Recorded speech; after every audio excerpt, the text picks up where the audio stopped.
Most tips you see on YouTube for ranking up in Valorant could be bad for your individual improvement.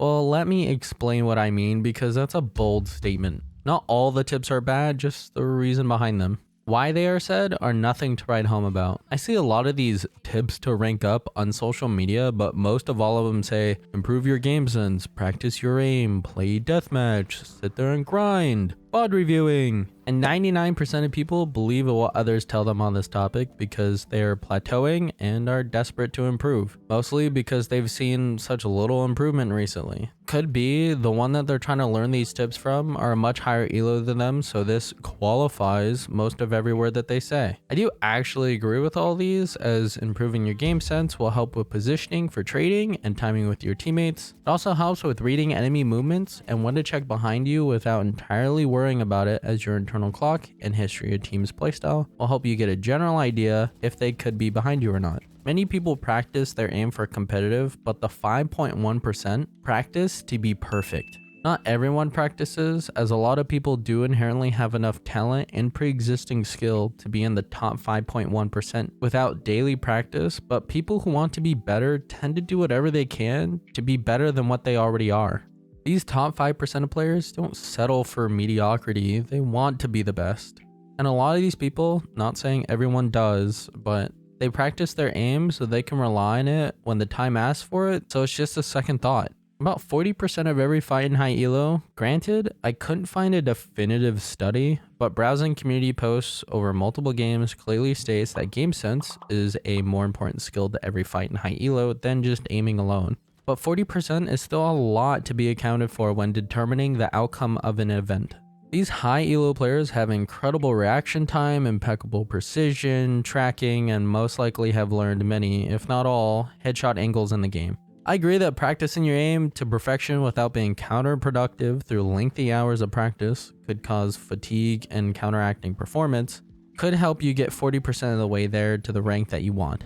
I also agree with deathmatching before ranked games, as this will help you learn the game's mechanics, and practicing with each individual gun, or even if it's just the primary guns you buy in a competitive setting, will help you increase your gunplay when you're in game. This sort of bleeds into aim a little bit, but it's actually a separate skill entirely. Practicing in deathmatch can help you get warmed up with the guns of choice and also help with trigger discipline, as warming up will also eliminate the "oh, it's just my first game on" mental excuse, and also trigger discipline will help you not overcommit to a spray or fight. That way you don't lose it before they've even fired back. Okay, the last topic is sitting there and grinding. There are many skills in game, like learning when to buy. Hopefully by the 75th percentile you've learned this skill already, but learning what to buy in a high elo setting is just as important and could change the outcome of a round. Hypothetically, let's say you have $800 to spend on a save round. And do you buy a sheriff and run the risk you could hit those shots? Or do you buy utility that will help delay the plant and, more importantly, separate their team? Learning the skill of what to buy is also affected by game sense, but it's a skill of its own all the less. Other advice that's given that fits under the category of grinding is learning when and how to use utility with or without your team. I guess that sort of fits under game sense. But mastering an agent pool, VOD reviewing and going over your mistakes, the list could keep going, but in-game knowledge could be a reason as to why you might have a difficulty climbing, because there is a lot to learn from this category. Now let me tell you why most YouTube and TikTok tips are bad. Almost all of them are repetitive. Many of these videos tell you the same thing over and over again. You have to aim better by doing the same thing every day. Plop down and just grind for hours. Get better game sense, with a brief description of how to do that. Some people just say, yeah, just keep playing, do nothing but play. Play deathmatch, just use sheriffs and guardians for trigger control. Okay, I don't really have too many issues with that last one. Yeah, you develop muscle memory, but focusing on your bad habits are way more important than just non-stop practicing the good ones. If you use an aim trainer, add different scenarios to your routine that are a bit more difficult, because Valorant isn't just horizontal aiming. There's also Y-axis movement as well, through raised blast packing, going up and down a row, readjusting after using util, and angle switching like on Icebox, Ascent, and Bind. I notice a lot of people aim better when no pressure is being applied to them. Like, for example, do you ever just sit there in the practice range and shoot at bots and you're like, damn, I'm feeling pretty good today, and you just get in game and your shots just aren't consistent? They have scenarios in aim trainers where the bots shoot back But personally, there isn't too much on the line to apply the proper amount of pressure to force you to worry if you're aiming correctly or not. I tried playing another game. The first games that come to mind are Overwatch and Apex. Any game that has a lot of XY axis aiming where it's important whether you hit your shots or not, and it applies pressure while you're trying to do it, will be just fine. You don't need to be a god or in high elo in these games to just improve in Valorant. It's just to help you stay subconsciously calm while aiming in all these different directions. The main issue I have with these videos is the learning game sense topic that always comes up, but nobody truly has an understanding of how to improve it as a skill for you as a viewer. It's just another read script that they got from another YouTube video, you know, the general information that's shared in the community. Yes, it is 60% of each high elo fight, and it's extremely important to climbing in the higher brackets. But they say just play the game and watch your VODs. But if you don't use VODs and learn from your mistakes and do the same thing over and over again, that will just push you to stay stuck in an elo. Because that's why VOD reviews help a lot of people, because watching your game from a different seat makes it much easier to identify your mistakes and apply it in game. The thing I have with VOD reviews is learning from your mistakes still requires you to apply these said mistakes while being pressured to make ongoing decisions in game. That takes incredible concentration and the ability to recall back to these learned mistakes. And this ability to recall in a pressured situation doesn't always come naturally to everybody. This ability could take hours to months to learn. Not saying you shouldn't do VOD reviewing, just saying that you shouldn't solely rely on it for improvement, as it is just one of many skills that could help you climb the ladders. So this is how I'd help you improve as an individual.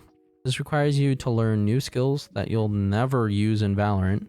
But alongside learning these skills, you'll learn a whole new branch of skill sets that will carry from game to game.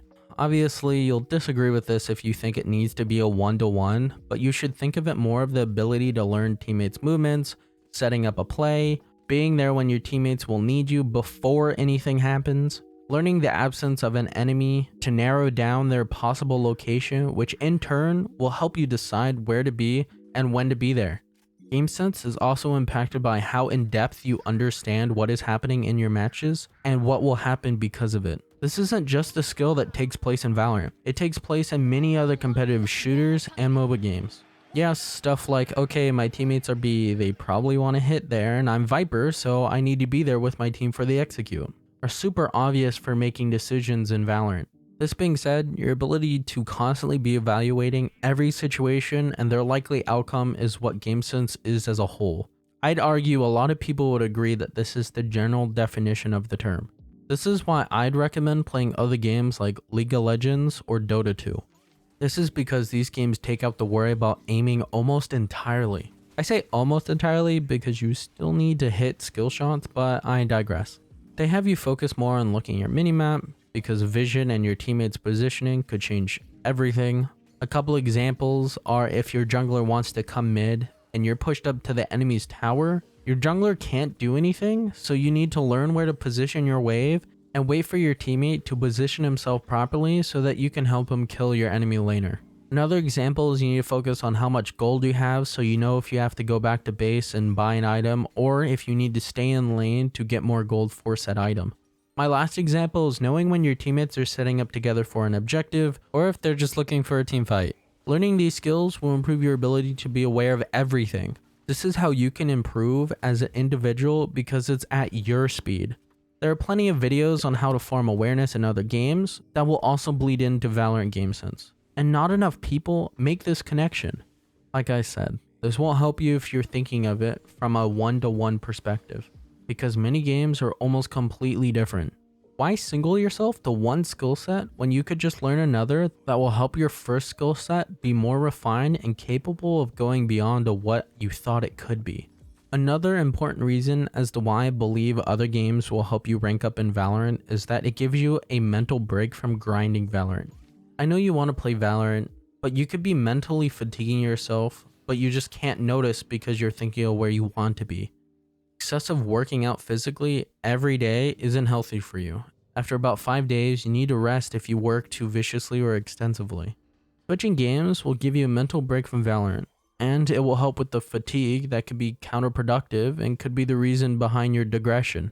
I see people lose 3, 4, 5 games in a row and they keep queuing because they're tired of losing and they just want to win. And I get that. But as hard as it is, take a break and go play another game and shit on people. You don't need to listen to me about any of this. I'm just another guy trying to help on YouTube. But I recommend to at least give it a try. No, you're not going to see yourself jump from Diamond 1 to Immortal 3, but you're going to notice new skills you've developed that you could use to be better than what you are. Now, this will help a lot of people. This will work for a lot of people, but this isn't going to help with everybody. You need to make the decision for what you need to do to be better, to be closer to where you want to be. I just think that just like using an aim trainer for improving aim, you can use other games to improve other skills. Not just listening to all these YouTubers repeat the same shit over and over again like it's a loop, but just a different format each video.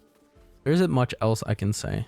I think I made my point at this moment. I understand a lot of people will disagree with me, and that's fine. I encourage it as it pushes people to think about more what they can do to improve themselves rather than just writing down and rereading the same tips over and over again. All the studies and information used to formulate this video will be in the description if you want to check those out. And so will my Twitch if you'd like to come ask questions while I'm live. Or if you just say, f your Twitch, then you could just post a question in the comments. Also, feel free to explain why you disagree in the comments so other people who watch this video can read it and hopefully get a better understanding of what they should do to improve. I hope this video helped a lot, and happy holidays.